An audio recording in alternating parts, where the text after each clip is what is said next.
I'm Eugene Kaspersky, working in cybersecurity for 30 years, more than 30 years. And today I'm going to talk about cybersecurity, as usual. And even more about cyber immunity. And so I'm going to explain what's that and why do we need it. So, which age we are living right now? Well, we were living in a Stone Age, then Bronze Age, we are Homo sapiens. And some people say that now we're living in a plastic age because the plastic is the most popular material, the most important material. And we're entering the cyber age, when the cyber is the most important thing. Actually, we're not yet in the cyber age, but we're getting very, very close.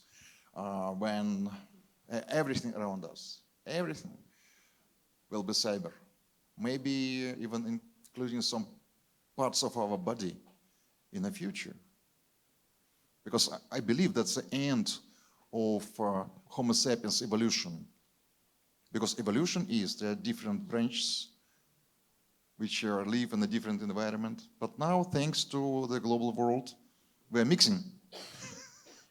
So there are no more evolution as Homo sapiens will be Homo cyberus, maybe.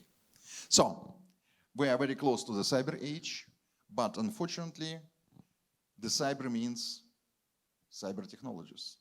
And unfortunately, they are made in an old style. They are not strong enough. So we are in the buildings which are made according to the knowledge we had for 1,000 years. And we know all the science about how strong they could be, these constructions. So they must be, I don't know, I'm not expert in constructions, but at least they have to be ready for the earthquakes. Unfortunately, the cyber technologies, the modern cyber technologies, operating systems, the architectures, applications, they are not designed to survive in a cyber earthquakes. You know, that's why cybersecurity is so important right now. And there are three major problems which I see in a cyberspace which don't let us to go fast enough into the cyber era, cyber age. So, first of all, it's a mass cybercrime. Well, it's typically not too much complicated. It's like a low-level complexity or the mid-level complexity, but it's very, very massive. The second problem is highly professional criminal gangs, highly professional malware, which is so well done that it's able to hack even very well-protected enterprises like banks, governments. And the third problem is that they are shifting to the industrial sector, to the infrastructure, Internet of Things. They are shifting from the cyber to physical world. So I'm going to explain it one by one. And first of all, some numbers. They are numbers. Every day, we collect about 400,000 new, unique, malicious applications which we never saw before. Every day, 400,000 malicious files, new malicious files, unique malicious files. So I'm here in Singapore for 4 days, so it will be more than 1.5 million. I'm here, my lab is working, and the new catch will be more than 1.5 million of new malicious applications. Where it's coming from? From hackers, from cyber criminals. Where they are located, which language they speak. Guess what the most popular language in the cybercrime? Easy. No. Simplified Chinese. Because we don't listen to hackers. In many cases, we can read the text strings which they left in their malicious code. So the most spoken language, well, the most written text there in simplified Chinese. And the Russian is second. Then Spanish, Portuguese, then Turkish, of course, broken English, native English, and many, many, many other languages. So this cybercrime is global problem. It's everywhere. And how is it possible to handle such a big numbers? How it's possible to sort out this malicious code? We do it automatically. So we have systems which automatically collect new suspicious files. So it's a cloud-based technology, so our cloud security. That's a special crawlers which are walking in the internet, collecting the suspicious data, and etc., etc., etc., including exchange with our competitors or our colleagues in cybersecurity. So there are many sources of this data, of suspicious data. And then we have internal automatic systems to sort out which data is malicious, which is not. And every day we collect from 10 to 15 million suspicious files, and we are sorting out about 400,000 malicious data from there. And we do it automatically. Well, actually, it's mathematically proven that it's not possible to guarantee, to recognize the algorithms in their cyber systems. But it's possible to come to 100% as close as possible. So we are close to 100% result as 99.999%. Every 9 here costs a lot of money. But this is the only way how to guarantee the high quality of protection. And the rest of data which we are not able to, which our automatic systems not able to recognize, they go to their humans, they go to our security experts for manual analysis. So, and this is very interesting task. How to make the system be able to recognize algorithms. And we have different layers of technologies. We check the similar files, so we just say the image, kind of binary code image recognition systems. We have the behavior control, we have face control, behavior control, smell control, and many other systems. Many of these components, they're based on machine learning. So actually it's not just software engineering, it's also mathematics to detect algorithms. But it works very well. There are no neural networks here because it consumes too much power. So when it's thousands of files to check, okay, so it's okay to use the neural algorithms, machine learning based on the neural systems. But when it's 15 million files, the check for electricity will be too much. Yeah, so we do it automatically, but collect it automatically, almost automatically, process it, test the updates, and distribute the antidote. So that's how our system works. How do we reach that? Well, actually, our customers, our users, they see on the top of the iceberg.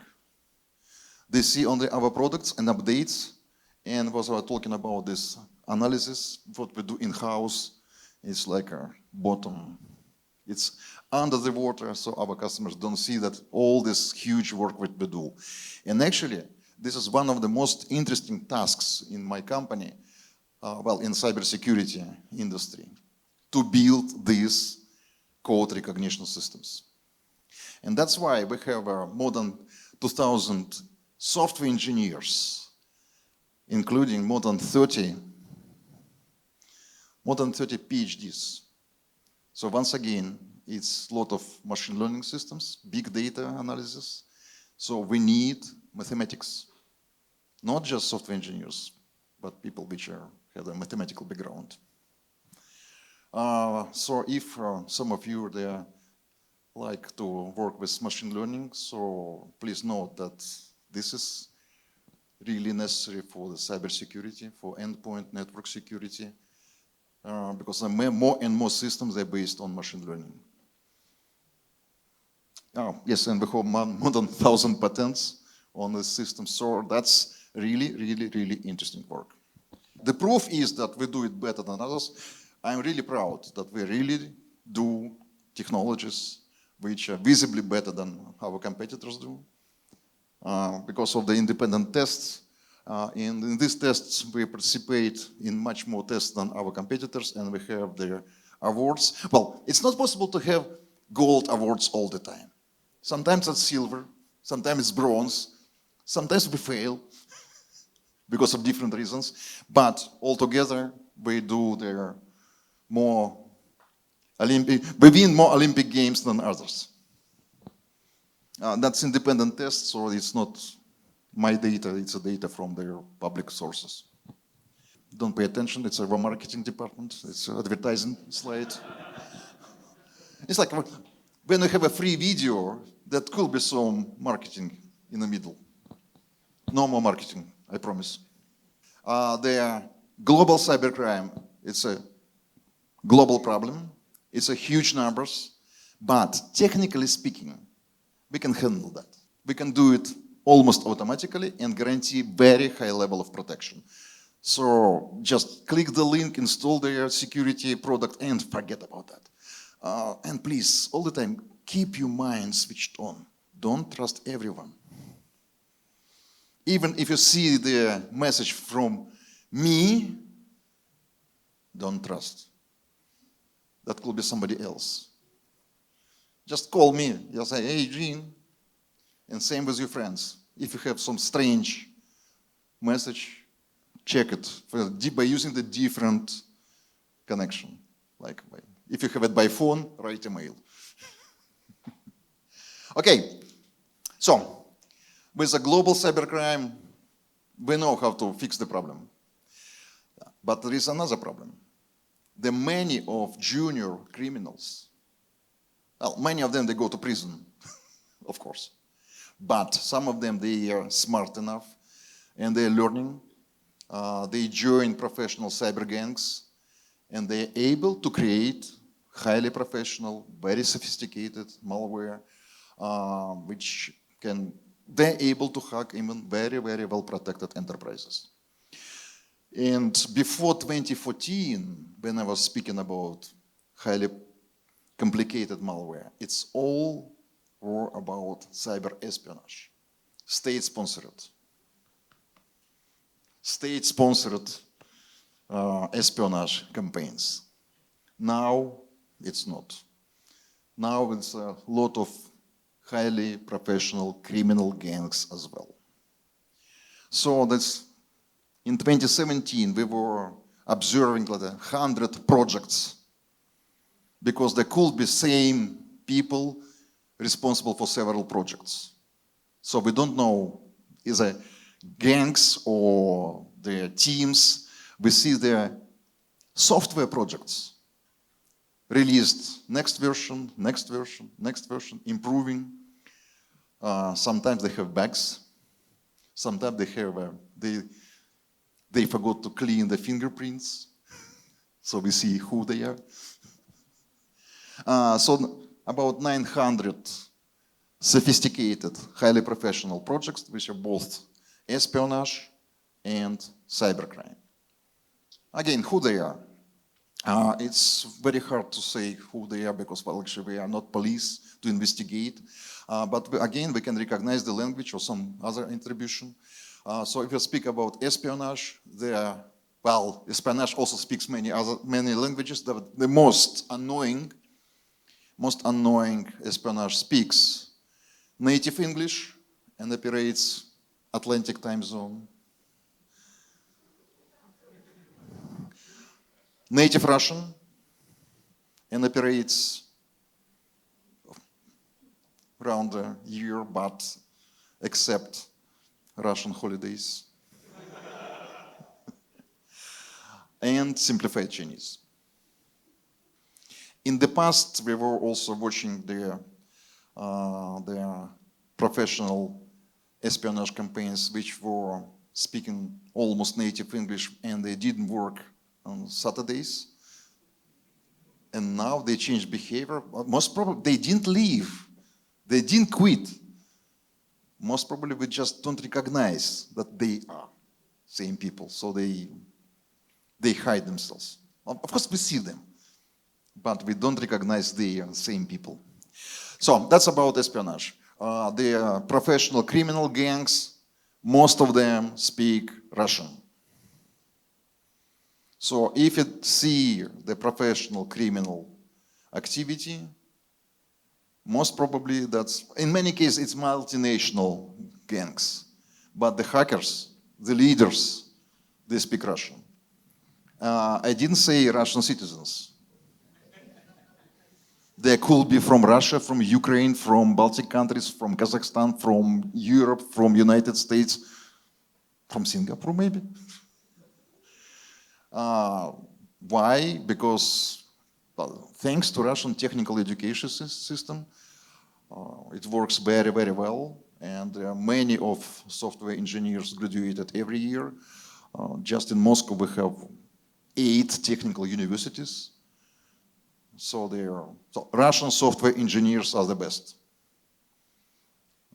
This is a quote from Condoleezza Rice. She said that once. And I had the second part of this message. So Russian software engineers are the best, and Russian hackers, they're the worst. That's why the leaders of highly professional criminal gangs in the cyberspace, they speak Russian. So they have a Russian or Soviet education, technical education background. So, who these people are? I have a picture. So these guys, they were arrested in Russia. If you remember, there was attack on the American pipeline. So they stopped operations, and the price for oil in the United States, like, make some jumps. So these people did it. So they were arrested in Russia in November 22. Year ago. So it's quite a fresh story. So if you ask me about who these people are, I say mostly male, age 25, 35, 45, technical background. But it's just the leaders of the team, because the professional criminal gangs, they have many people, so they have different occupations. So it's like the enterprises.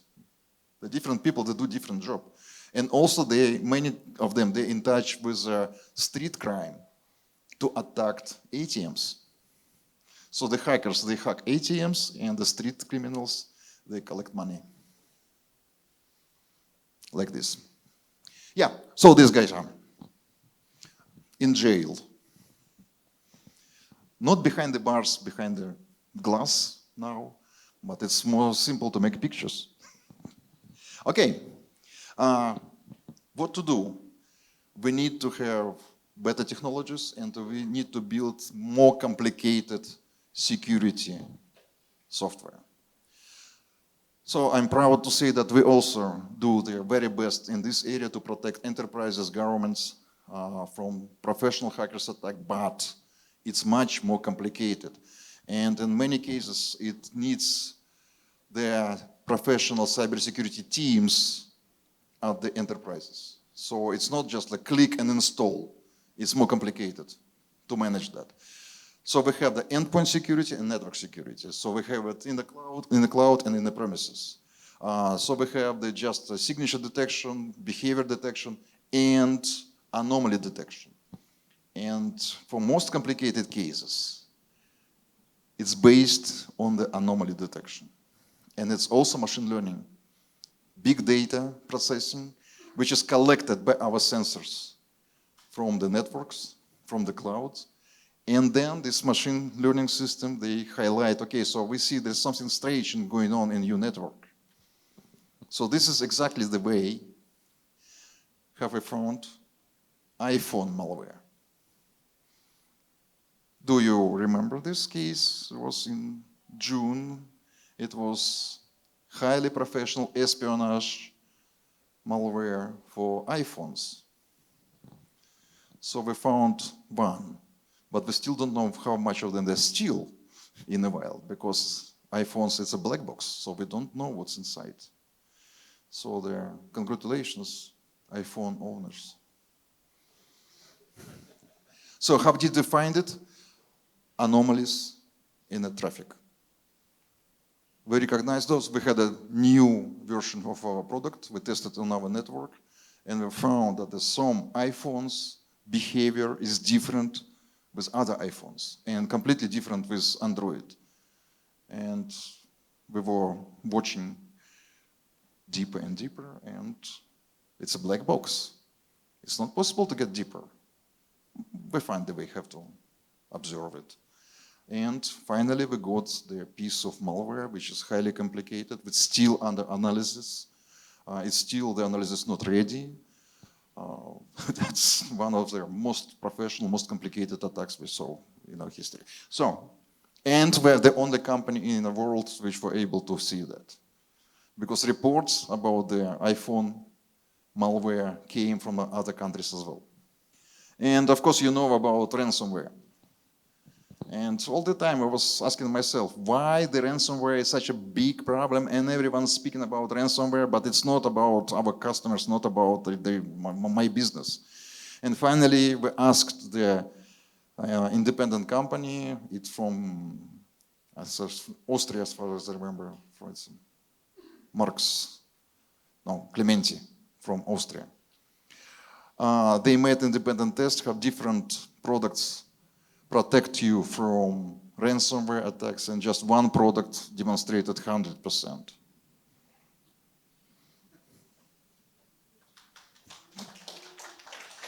No, listen, our competitors, their average protection is 50%.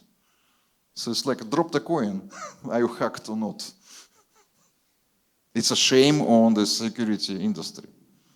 Well, don't watch on the green, watch on the rest of that. It's a shame. That's why still ransomware is a major problem for the whole world, except Russia.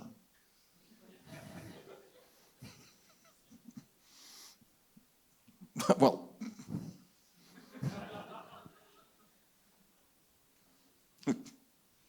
yeah, so that's thanks to our systems, thanks to our engineers, and thanks to our mathematics guys, mathematicians, which are working on our algorithms, on the different layers of security, of the machine learning, anomaly detection, and many, many, many other things.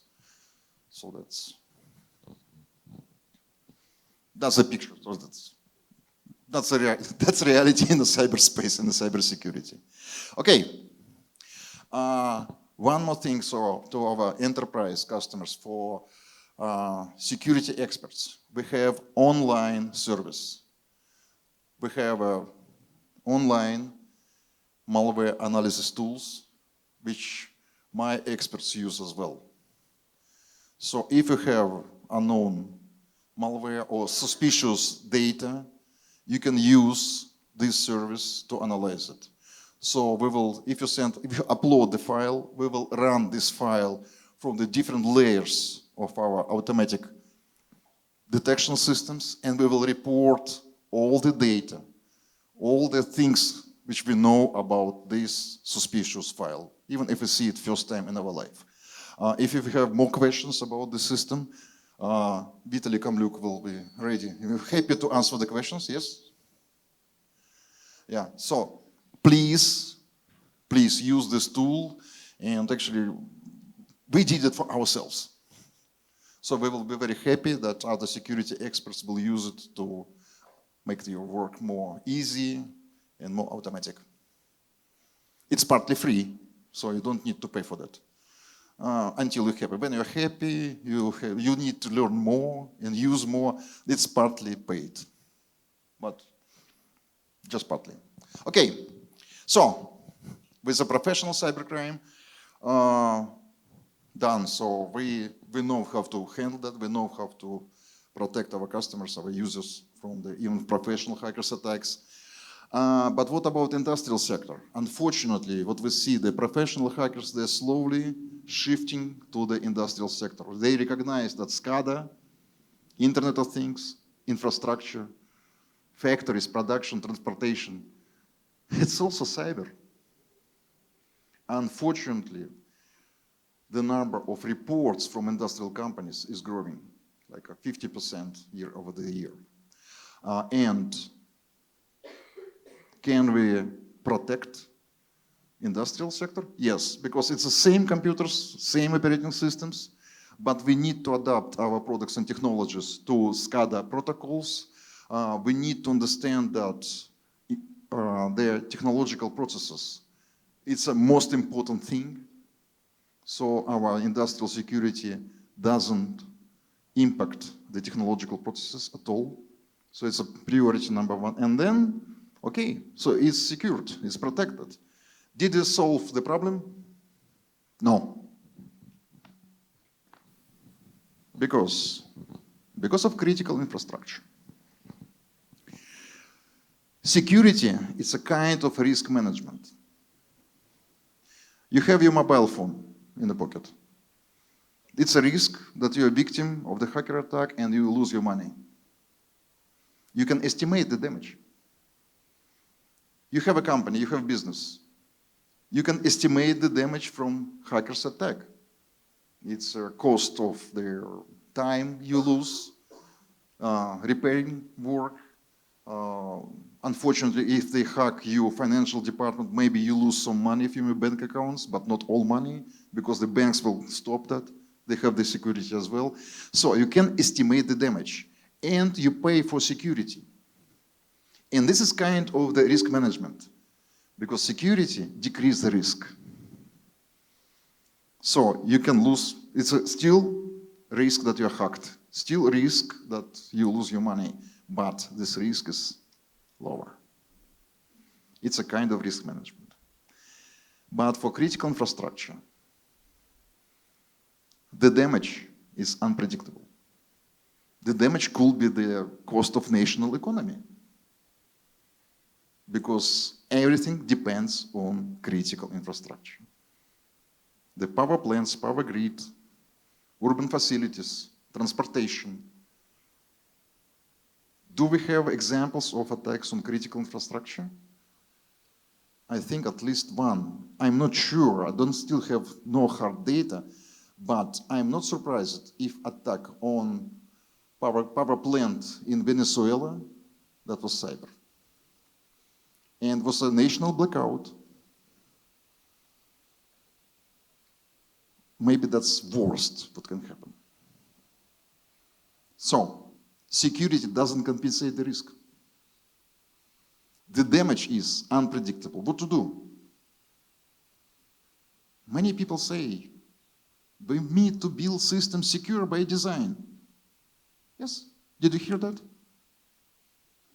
Make it secure by design, make it unhackable. I've heard a lot of that. Did anyone tell you how to do that? No one. I'm the first. For critical infrastructure, for Internet of Things security, we need to move to cyber immunity. And my definition of cyber immunity is that the system is immune if the cost of attack is more than possible damage.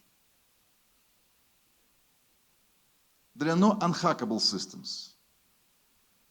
The question is how much you're going to invest into such an attack. So if you have a turbine which costs 1 million, it must be designed such a well so the attack must cost not just more than 1 million, but including the cost of the businesses which depend on the power generated by this turbine. Can we reach this level of security based on the traditional operating systems? Maybe, but I don't know how. That's why we made their very special operating system, which I don't know any similar system. It's not Linux, it's not Unix, it's completely different. Of course, it's based on microkernel, but it's not the news. The major difference is that all the components, all the applications and OS components, operating system components, they are isolated in their security domains. And all the domains, they connect to each other through the security layer, which checks the permissions. So every part of the system has a prescribed permissions. Like if you're a calculator, you can only calculate. No access to the internet, only access to the keyboard and to the screen. That's it. If you're a turbine manager, you have access only to the turbine. If you want to behave in a different way, it will be blocked. So it's not traditional security. It's a security based on the permissions. Of course, when we design these components, plus to software engineers, there is a security engineer, which makes this, prescribes the permissions, prescribes the behavior, trusted behavior of every component. Yes, that's extra what we need. But if there is a vulnerability, 0 day in any component, the attacker, they can't come through the security layer because it will change the behavior and the rest of the system will be okay. So the attacker can damage only piece of the system, not the whole system. Comparing to the traditional systems, it's different. So if you hack part of that, even, okay, could be the sandbox, anything else, we can get through and get control on the whole system. Not in our case. So by control of these security domains, of course by checking the source code is also necessary. We can reach the level when it's too complicated, too expensive to hack this operating system. And if you ask, if you go to the darknet and ask, anyone wants to hack Kaspersky operating system, it'll be, hackers will say, next one. So, this is security by design. And it's not just concept. We already have products. Our partners develop Internet of Things, develop the industrial devices based on this operating system. So we already have a thin client, and after Singapore, I go to Malaysia, then to China, and go and meet the company, Chinese company, one of the world global vendors for thin clients and other things like this. We just signed contract agreement that they develop the thin clients based on our operating system. We have industrial gateway to connect SCADA networks to the internet. And many companies, many industrial companies, they don't want to do that with the gateways based on Linux, because if Linux, there's a high risk to be attacked. But this little thing, we had a penetration test and they failed. So this is immune. It's not possible to hack it. And IoT and more devices are coming. And even more. I have the phone, and if I switch it, read. It's not Android. So this operating system is not Android at all, zero. It's based on the same ideas. This phone is not smart enough yet. So the Wi-Fi still don't work, camera still under the development. But I can ring, SMS, mobile network, yes, mobile internet, yes, not Wi-Fi. Office, not Microsoft Office, our own Office. So the rest applications. So I think this is necessary part of industrial environment. To manage industrial systems by immune device, having secure VPN, and then having immune SCADA, and then it's unhackable. So this is the way to cyber age. That's it.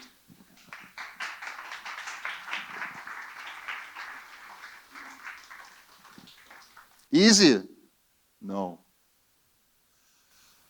It's actually okay, so we're entering the cyber age, and there is no cyber age without cyber immunity. So we need people, because we need people, we need engineers to design new systems, especially new critical infrastructure, SCADA, Internet of Things, based on cyber immunity, to build them secure by design. And there is no other option. And unfortunately, there is no nation in the world which have enough of engineers to do that fast enough.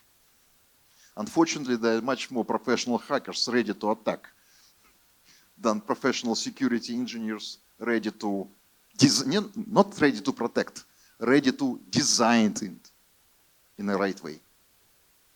So if you're still looking for your future, think about industrial cybersecurity and cyber immunity.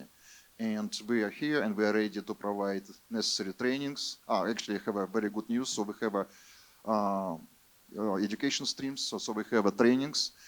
And this year in Moscow, one of Moscow universities, there was a first students graduated on cyber immunity. So we are ready to adapt the system for the local universities, for in the US as well, if you want. We have people, we have knowledge, we already have all the necessary materials for cybersecurity, for industrial cybersecurity, and cyber immunity. So welcome, and if you have any question, please.